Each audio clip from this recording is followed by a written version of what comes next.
Hello， 大家好，我是老高，欢迎观看本期视频。今天和大家分享一道地道的四川菜——水煮牛肉。我对菜谱做了一些调整，所以非常适合自己在家做。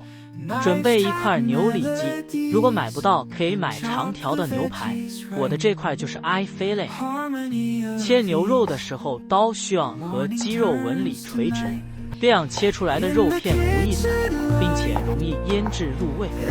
腌制牛肉的时候，加入适量的盐和糖作为底味，然后多次少量的加入清水，让牛肉充分吸收水分，然后膨胀，达到口感 Q 弹。如果一次性加入大量的水，牛肉会很难吸收，并且会释出本来肉里的水分。每次加完水之后，都需要不停地抓拌牛肉，几轮之后，牛肉泛出粉红色，就说明水分被吸收了。最后撒上一点土豆淀粉拌匀，再放一点食用油锁住水分，这样牛肉就准备好了。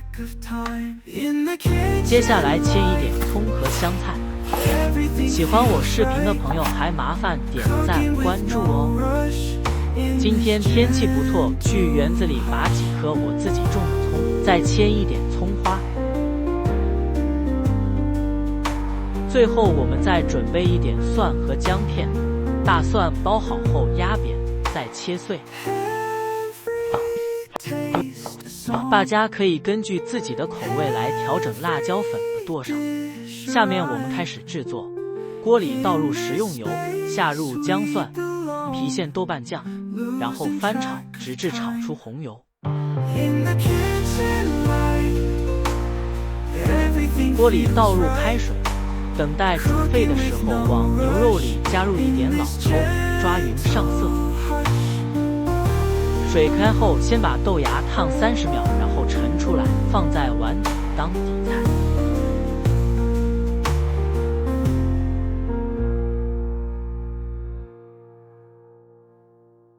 接着放入腌好的牛肉，牛肉入锅后，用锅铲轻轻地推散，让每一块牛肉都吸收到美味的汤汁。